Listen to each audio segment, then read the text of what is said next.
विद्यार्थी मित्रांनो, आज आपल्याला या पुढील प्रॉब्लेम इल्युस्ट्रेशन नंबर 17व्या क्रमांकाचा सोडून दाखविलेले उदाहरण आपण घेणार आहोत, जे पेज नंबर 105 वर दिलेला आहे. प्रॉब्लेम बॅलन्स शीट आणि रिसिप्ट अँड पेमेंट अशा स्वरूपाने दिलेला आहे. काही ॲडजस्टमेंट दिलेले आहेत. प्रॉब्लेम दिलेला दिसायला मोठा आहे, परंतु सोडवायला मात्र अतिशय सोपा आहे. विशेष काही गोंधळून देण्याची आवश्यकता नाही. बॅलन्स शीटमधील काही आवश्यक पदं आपण घेतो नेहमीप्रमाणे, आणि काही पदं ही ॲडजस्टमेंटसाठी दिलेली असतात. कालच्या प्रॉब्लेममध्ये आपण पाहिलं जे इंटरनल ॲडजस्टमेंट असतात तशा प्रकारचे काही ॲडजस्टमेंट दिलेले आहेत, आणि काही ॲसेट आणि लायबिलिटी आपल्याला दिलेल्या आहेत. तर सर्वप्रथम आपण receipt and payment account page number 105 वर पहा. ॲडजस्टमेंट असलेल्या पदाला टिक करून घ्या. सबस्क्रिप्शन एक आहे आणि लाईफ मेंबरची फीस एक आहे. पेमेंट साईडला मेडिसिन्स, सॅलरी, टॅक्सेस एवढं ॲडजस्टमेंट आहे. नंतर बॅलन्स शीटमधील पदाला लँड अँड बिल्डिंग आणि इक्विपमेंट्स या पदावर ॲडजस्टमेंट आहेत. त्याही पदाला आपण बॅलन्स शीटमध्येच टिक मार्क करून घ्या, म्हणजे ते इनर कॉलमला रक्कम घ्यायला आपल्याला कळतं. तर चला मग आता अशा प्रकारे आपण बॅलन्स शीटपासून सुरुवात करूया सोडवायला. कधीही मित्रांनो गणित हे सुरुवातीपासून एकेका आयटम घेत अनुक्रमाने सोडवायचं, म्हणजे कुठलं पद विसरून राहण्याची शक्यता राहत नाही आणि आपणही फार गोंधळून जात नाही. कधीही आपण इथलं एक पद एकदा, इथलं एक पद एकदा, तिकडचं एक पद एकदा, किंवा ॲडजस्टमेंट असलेली पदं अगोदर आणि नसलेली पदं नंतर, अशा प्रकारचं विचित्र पद्धतीने आपण गणित कधी सोडवायचं नाही. शिस्तबद्ध रीतीनं सुरुवातीपासून आता लायबिलिटी साईड घ्यायची, पुन्हा असेट साईड घ्यायची, पुन्हा रिसिप्ट अँड पेमेंटची रिसिप्ट बाजू घ्यायची, पुन्हा पेमेंट बाजू घ्यायची. हे दोन्हीला एकदा संपून टाकायचं आणि मग ॲडजस्टमेंटकडे जायचं. अशा शिस्तीत आपण प्रॉब्लेम सोडविणार आहोत. तर लायबिलिटी साईड पहा आता बॅलन्स शीटची. तत्पूर्वी आपण आपलं फायनान्शियल इयर फिक्स करूया. कशा प्रकारे पहा, बॅलन्स शीट आपल्याला दिलेलं आहे ॲज ऑन 1 एप्रिल 2017 आणि रिसिप्ट अँड पेमेंट आहे 31 मार्च 2018. म्हणजे आपलं फायनान्शियल इयर आहे अशा प्रकारचं 1/4/2017 ते 31/3/2018 हे आपलं करंट इयर आहे. हे चांगलं लक्षात ठेवा. आता याच्या अगोदरचं वर्ष हे आपल्यासाठी प्रिव्हियस इयर असेल, याच्यानंतरचं वर्ष आपल्यासाठी नेक्स्ट इयर असेल. तर चला मग आता लायबिलिटी साईड पहा. कॅपिटल फंड हे आपल्या कामाचा आयटम आहे. कॅपिटल फंड म्हणून लायबिलिटी साईडला लिहून टाकायचं आहे कॅपिटल फंड.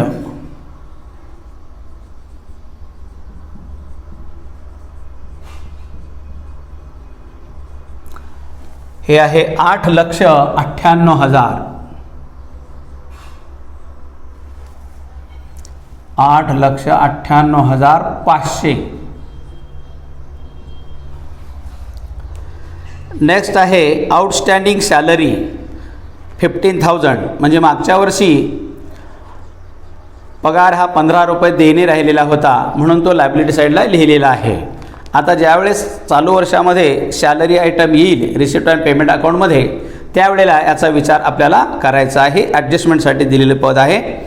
त्याचप्रमाणे मेडिसिन बिल अनपेड, मेडिसिन बिलसुद्धा द्यावयाचं राहिलेलं होतं 9,000 रुपयाचं. ते यावर्षी दिले का पाहू, नाही दिलं तर पुन्हा आणि लायबिलिटीला घेता येतं, दिलं तर सोडून द्यायचं. पुन्हा आउटस्टँडिंग सन्ड्री एक्सपेन्सेस, विविध खर्च हे अदत्त आहे, तेही 1,500 आहे. तोही पेमेंट साईडला दिला आहे का पाहायचा, नाही दिला तर पुन्हा लायबिलिटी साईडला लिहायचा, दिला असेल तर सोडून द्यायचा. नंतर असेट साईड आहे cash in hand 5,000, cash at bank 25,000. हे आहेत ओपनिंग बॅलन्सेस. ओपनिंग बॅलन्सेस आपण चालू वर्षामध्ये घेत नाही. नंतर लँड अँड बिल्डिंग ही आपली फिक्स्ड ॲसेट आहे, म्हणून ॲसेट साईडला लिहा land and building 7 lakh.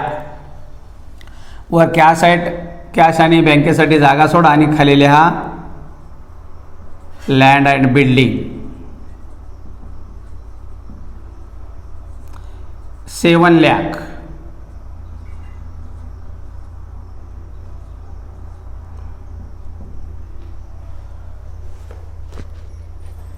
Next furniture 50,000 ही आपली फिक्स्ड ॲसेट आहे. फर्निचर लिहा 50,000.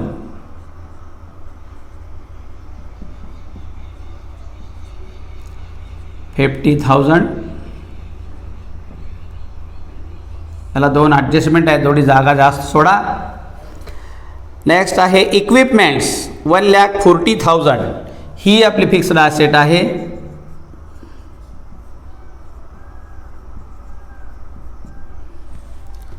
$1,40,000 1,40,000. Next outstanding subscription. मागच्या वर्षी ज्याप्रमाणे इकडं लायबिलिटी साईडला काही देणे शिल्लक राहिलेले होते, तसंच सबस्क्रिप्शन येणेही शिल्लक राहिलेलं होतं. हे रिसिप्ट अँड पेमेंटमुळे याचा आपण खुलासा करूया. चला मग आता रिसिप्ट अँड पेमेंट अकाउंटवर जाऊ आपण. Balance brought down cash in hand and cash at bank हे ओपनिंग बॅलन्स आहे. जे बॅलन्स शीटला दिलेलं होतं तेच इथं घेतले पहा. 5,000 आणि 25,000 हे आपण घेत नाही. नंतर subscription in bracket included ₹4,000 received for previous year 90,000. Subscription 90,000 आहेत आणि त्यामध्ये मागच्या वर्षीचे 4,000 समाविष्ट आहेत, असं क्लिअर आपल्याला करून दिलेलं आहे. म्हणजेच मागच्या वर्षीच्या बॅलन्स शीटला आउटस्टँडिंग सबस्क्रिप्शन 4,000 आहे पहा. म्हणजे 4,000 येणं होतं, ते 4,000चे 4,000 चालू वर्षात आलेले आहेत. आता 90,000मध्ये 4,000 समाविष्ट आहेत, म्हणून 90,000 4,000 समाविष्ट आहेत, परंतु हे 4,000 मागच्या वर्षीचं उत्पन्न असल्यामुळं, चालू वर्षीचं उत्पन्न नसल्यामुळं ते त्यातून वजा करून टाकूया. म्हणून अगोदर सबस्क्रिप्शन लिहा.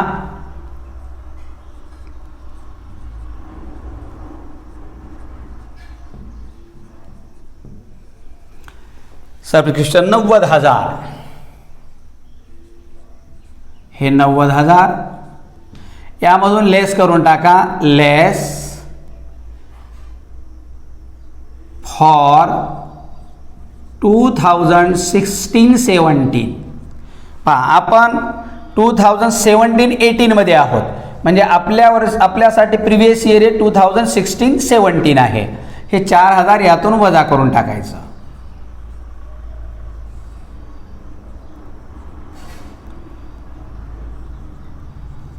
हे राहिले 86,000. Next sale of furniture book value ₹20,000 and 15,000. म्हणजे काही फर्निचरची आपण विक्री केलेली आहे, ज्याचे बुक व्हॅल्यू म्हणजे खरं मूल्य हे 20,000 होतं, ते विकलेलं आहे 15,000ला. म्हणजे 20,000चं फर्निचर 15,000ला विकलं. याचा अर्थ आपल्याला 5,000 रुपयाचा तोटा झाला. तोटा, खर्च आणि तोटे, उत्पन्न आणि लाभ हे दोन्ही आपण इन्कम अँड एक्सपेंडिचर अकाउंटला घेतो.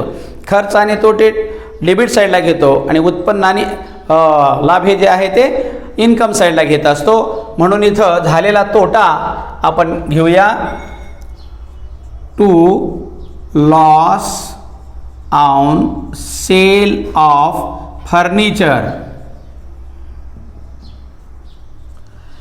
5,000. 15,000ला विकलेला आहे, पण त्याची मूळ किंमत आहे 20,000. म्हणून विकलेलं फर्निचर आता आपल्या इन्स्टिट्यूटमध्ये राहणार नाही, म्हणजे आपल्या मूळ फर्निचरमधून हे वजा करून टाकायचं आहे. वजा करत असताना लक्षात ठेवायचं आहे बुक व्हॅल्यूने वजा करायचं आहे, कारण हे फर्निचरची जी व्हॅल्यू दिलेली आहे 50,000 ही बुक व्हॅल्यू आहे. यातलं 20,000चं आपण विकून टाकलेलं आहे. म्हणून सेलिंग व्हॅल्यू विचारात घ्यायची नाही, तर बुक व्हॅल्यू विचारात घ्यायची. म्हणून बुक व्हॅल्यूने हे वजा करून टाकायचं आहे. Minus sold 20,000. हे अशा प्रकारे 30,000 आता बाहेर येतील. 30,000चं फर्निचर आपल्याकडे आता शिल्लक राहिलं. नंतर डोनेशन कंसातच दिलेलं आहे कॅपिटल, म्हणजे आपल्याला इन्कम अँड एक्सपेंडिचर अकाउंटला लिहून पुन्हा कॅपिटलाइज्ड म्हणून ट्रान्सफर करण्याची काही गरज नाही, कारण याच ठिकाणी त्यांनी क्लिअर करून सांगितलेलं आहे कॅपिटलाइज म्हणून, आणि लगेच हे कॅपिटलमध्येच ॲड करायचं आहे आपल्याला. कॅपिटल फंडाकडे घेऊन जायचं आहे. डोनेशन 30,000, सॉरी डोनेशन आहे 50,000, या कॅपिटल फंडामध्ये ॲड करा. Add donation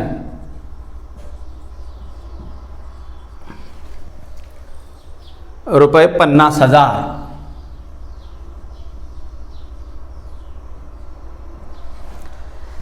next life membership fees 30,000, हे आपलं इन्कम आहे.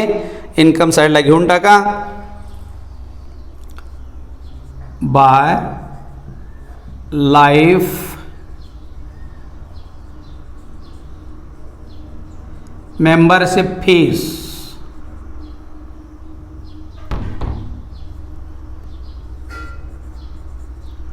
हे 30,000. ॲडजस्टमेंट आहे यावर. इनर कॉलमला रक्कम लिहा. नेक्स्ट आहे विजिट फीस 55,000. आपला इन्स्टिट्यूट आहे हॉस्पिटल. हॉस्पिटलचे डॉक्टर हे इतर दवाखान्यातसुद्धा व्हिजिट देण्यासाठी जातात, त्यावेळेला त्यांना फीस मिळत असते, ते इन्कम असतं. म्हणून visit fees 55,000 by visit fees.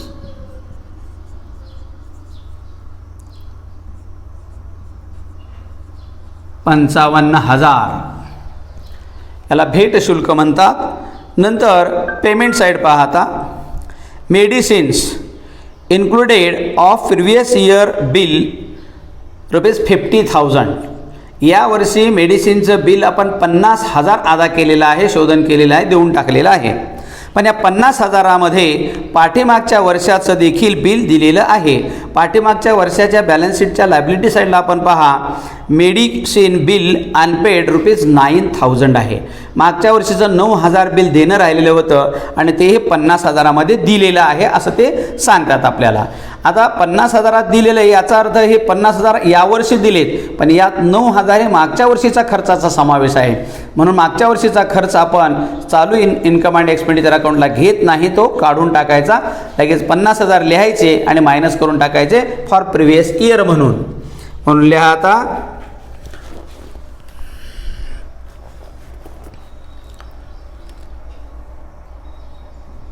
To salary असं लिहावर खाली लिहा medicine to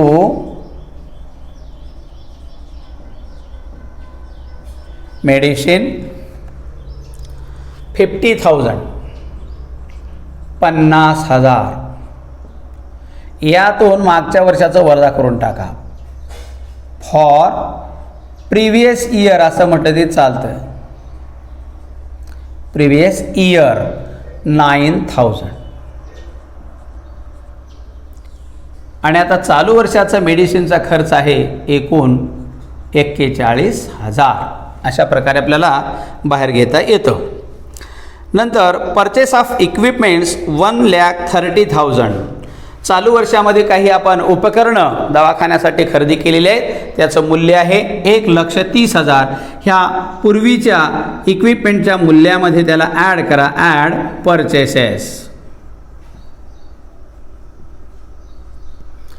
1,30,000.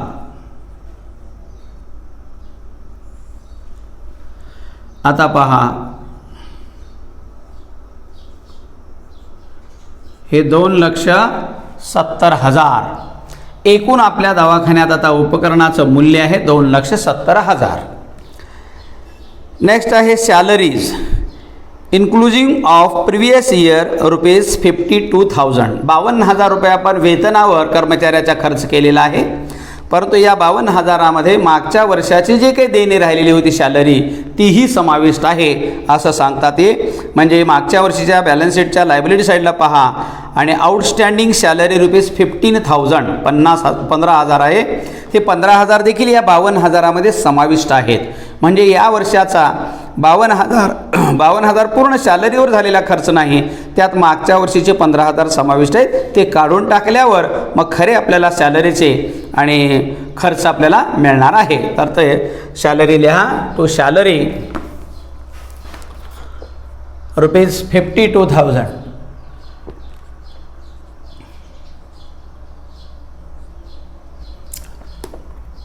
Minus for 2016 and 17 किती 15,000. हे 15,000 म्हणजे चालू वर्षाची सॅलरी राहिली 12 मधून 5 गेले 7 राहिले, 4 मधून 1 गेलं 3, 37,000 राहिले. ह्या आयटम आपण थोडा खाली घेऊया.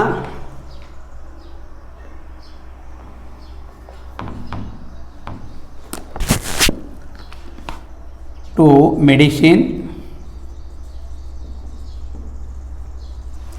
मेडिसिन आहे एकूण आपलं 50,000. यातून आपण मागच्या वर्षाचं वजा केलेलं आहे, लेस प्रिव्हियस इयर हे 9,000. हे अशा रीतीनं 41,000 आपण बाहेर घेऊ. चला पुढे.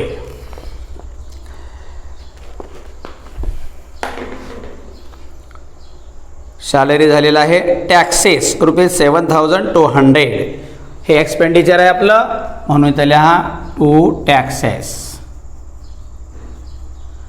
7,200. याच्यावर ॲडजस्टमेंट आहे. इनर कॉलमला रक्कम लिहा. सन्ड्री एक्सपेन्सेस ₹1,500 इन ब्रॅकेट 2016-17 आणि विविध खर्च दिलेला आहे 1,500चा. परंतु हा खर्च कधीचा आहे ते सांगितलेलं आहे आपल्याला 2016-17चा आहे. आपण बॅलन्स शीटच्या लायबिलिटी साईडला जर पाहिलं तर पहा, सन्ड्री आउटस्टँडिंग सन्ड्री एक्सपेन्सेस ₹1,500 आहे. म्हणजे मागच्या वर्षी विविध खर्च 1,500चा देणे राहिलेला होता, तो चालू वर्षामध्ये दिलेला आहे. चालू वर्षात जर दिलेला जरी असला तर तो चालू वर्षाचा खर्च नसल्यामुळं तो आपण इथे घेणार नाही. पुढे चला आता. Balance carried down, cash in hand, cash at bank हे दोन्हीही बॅलन्स शीट क्लोजिंग बॅलन्सेस असल्यामुळं आपण क्लोजिंग बॅलन्स शीटला घेऊन टाकूया. Cash in hand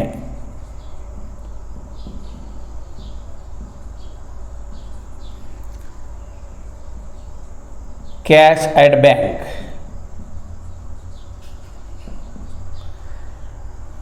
cash in hand 8,300 आणि कॅश ॲट बँक आहे 21,000.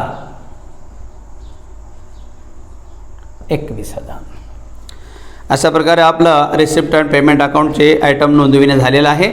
आता एक एक ॲडजस्टमेंट विचारात घेऊ. बाकीच्या इंटरनल ॲडजस्टमेंट आपण केलेले आहेत. सॅलरीची केलेली आहे, मेडिकल बिलाची केलेली आहे, सन्ड्री एक्सपेन्सेसची केलेली आहे, नंतर आउटस्टँडिंग सबस्क्रिप्शनची सुद्धा आपण केलेली आहे. 4,000 वजा करून टाकलेले आहेत. आता यावर्षी काय नवीन ॲडजस्टमेंट दिलेले आहेत त्या पाहू. Prepaid taxes ₹1,000. प्रीपेड म्हणजे पूर्वदत्त, अगोदरच देणे. म्हणजे पुढच्या वर्षीचा टॅक्स आपण 1,000 चालू वर्षात दिलेला आहे. जे आपण 7,200चा टॅक्स भरलेला आहे त्यात 1,000 हे पुढच्या वर्षीचं टॅक्स समाविष्ट आहे. पुढच्या वर्षीचा खर्च चालू वर्षात दिलेला आहे. असा जर खर्च आपण ठेवला तर चालू वर्षाचा शुद्ध खर्च आपल्याला नेट एक्सपेंडिचर आपल्याला कळणार नाही. म्हणून तसे मागच्या वर्षीचे पुढच्या वर्षीचे खर्च चालू वर्षीच्या खर्च आणि उत्पन्नामध्ये आपण घेतच नाही. म्हणून हे इथून वजा करून टाकायचं आहे. वजा प्रीपेड ₹1,000 बाहेर येईल 6,200. हे आपण दुसऱ्याला आगाऊ दिलेलं आहे. म्हणजे आपल्यासाठी ही ॲसेट आहे. आपली रक्कम दुसऱ्याच्या अंगावर पडली एवढी 1,000 रुपये, म्हणजे ती आपली ॲसेट आहे. म्हणून ॲसेट साईडला लिहायचं आहे इथं. Prepaid taxes 1,000.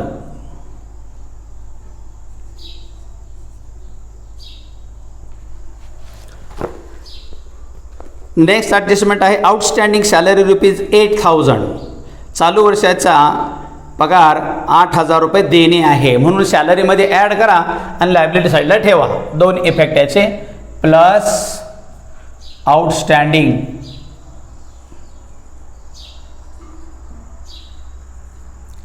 हे 8,000. टोटल सॅलरीवरचं एक्सपेंडिचर आपलं बाहेर येईल आता 7 आणि 8 15 हातच्याला 1 45,000.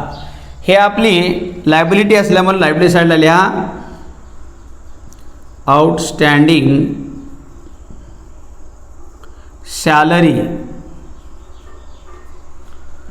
₹8,000. Next, depreciate land and building by 10% per annum and equipments by ₹12,000. आपल्याला लँड अँड बिल्डिंगवर डेप्रिसिएशन आकाराला सांगितलेली टक्केवारी दिलेली आहे त्याची 10%. तर पहा इथं आता कॅल्क्युलेशन करा. Number 1, DEP on land and building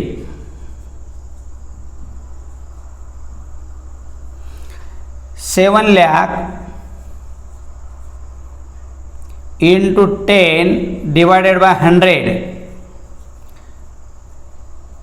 असं कॅल्क्युलेशन करून घ्या. टोटल DEP येईल 70,000. 70,000 डेप्रिशिएशन येईल. हे 70,000 वजा करून टाका, लेस डेप्रिशिएशन 70,000. आता लँड अँड बिल्डिंगचा नेट व्हॅल्यू किती राहील पहा बाहेर. 10 मधून 7 गेले, 3 राहिले, 6,30,000. हे डेप्रिशिएशन आपल्यासाठी लॉस असल्यामुळं लगेच आपण इन्कम अँड एक्सपेंडिचर अकाउंटच्या डेबिट साईडला ठेवू. To depreciation DEP on building 70,000.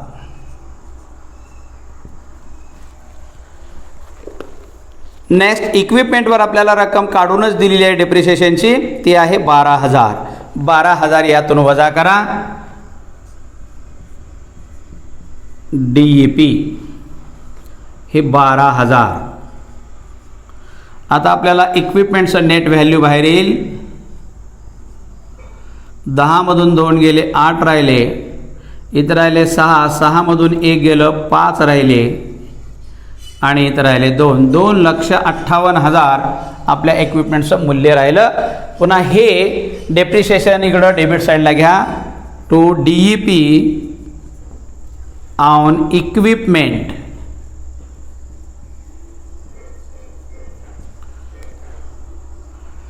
आहे 12,000. हे 12,000. चला नेक्स्ट आहे आउटस्टँडिंग सबस्क्रिप्शन 20,000. मित्रांनो, पुस्तकामध्ये गणित सोडवत असताना हे 20,000 आपल्या सबस्क्रिप्शनमध्ये ॲड केलेले आहेत, परंतु जेव्हा आउटस्टँडिंग सबस्क्रिप्शन म्हणून असेट साईडला घेतो ते मात्र तिथं घेतलेले नाहीत. म्हणून लक्षात ठेवायचं, पुस्तकात आपण विचार करत असताना गणित सोडवत असताना गोंधळून जायचं नाही, तिथं प्रिंट झालेलं नाही. म्हणून आउटस्टँडिंग सबस्क्रिप्शन हे आपलं येणं आहे, म्हणून आपल्या सबस्क्रिप्शनमध्ये ॲडिशन करा. ॲड आउटस्टँडिंग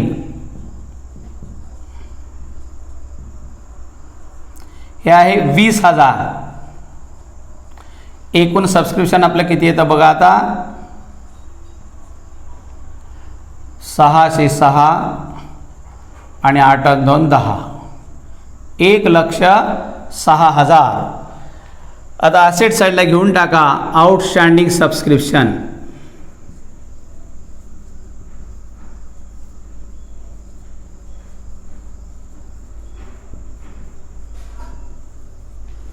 हे आहे 20,000.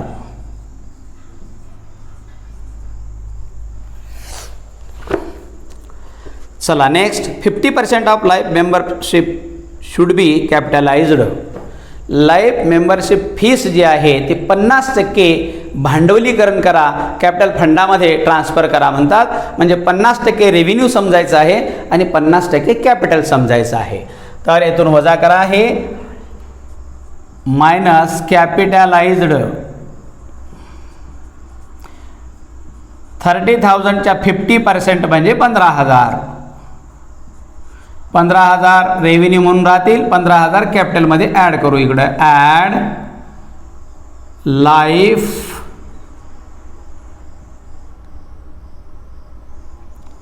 Membership fees 15,000. हां, अशा रीतीने आपल्या ॲडिशनल इन्फॉर्मेशनमध्ये दिलेल्या ॲडजस्टमेंटही झालेल्या आहेत. आता पूर्ण गणित झालेलं आहे. आता आपण income and expenditure account close करूया.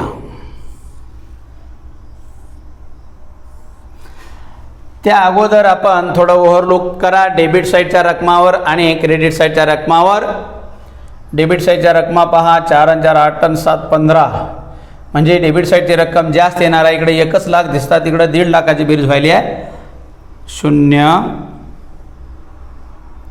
0 हे 2 5 आणि 1 6 6 आणि 5 11 11 आणि 6 17 17 आणि 2 19 19ला 9 हातचे आले 1 1 आणि 4 5 5 आणि 4 9 9 आणि 7 16 आणि 1 17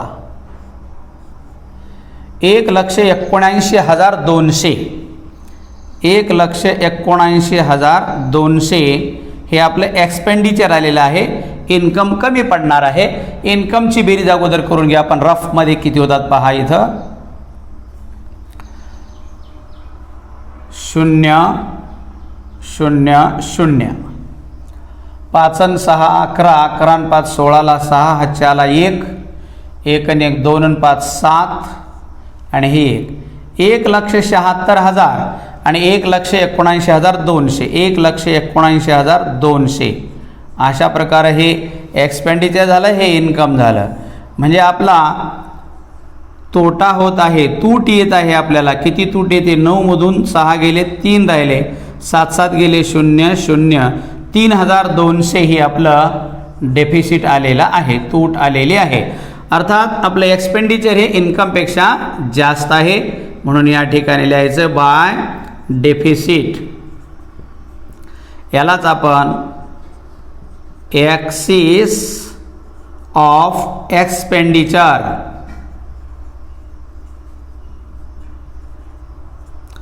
ओव्हर इन्कम असं म्हणतो. खर्चाचे उत्पन्नावरील आधिक्य, हे उत्पन्नावरचं खर्चाचं आधिक्य आहे, म्हणजे आपले तूट आहे. तूट तोट्यासारखं भांडवलातून वजा करायचं असतं. तत्पूर्वी ह्या सगळ्या capital fund, donation, life member fees, ship ह्याची बेरीज करून घेऊया आणि मग आपण तूट वजा करूया. हे 5 5 8 आणि 5 13ला 3 हातच्या आला 1 10 आणि 5 15 आणि 1 16ला 6 हातच्या आला 1 9,63,500 मधून हे वजा करा. डेफिसिट येतं 3,200. हे 3,200.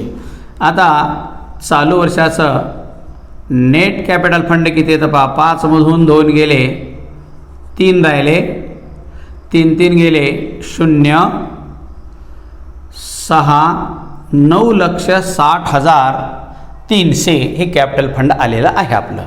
आता बॅलन्स शीटचं टोटल करूया.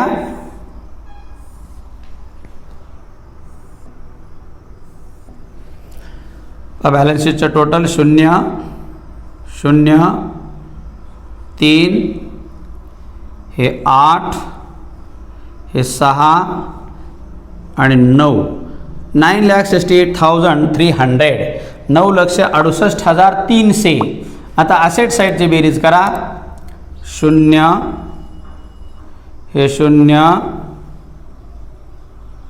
हे 3 8 आणि 1 9 9 8 17 आणि 1 18 18ला 8 हातच्या आला 1 1 आणि 2 3 3 आणि 3 6 6 आणि 3 9 9 आणि 5 14 14 आणि 2 16 16ला 6 हातच्या आला 1 1 आणि 6 7 7 आणि 2 9 9,68,300 अशा रीतीने मित्रांनो आपलं हे गणित देखील आपलं टॅली झालेलं आहे. अशा रीतीने आता पुढचा प्रॉब्लेम घेऊन उद्याला भेटूया. धन्यवाद.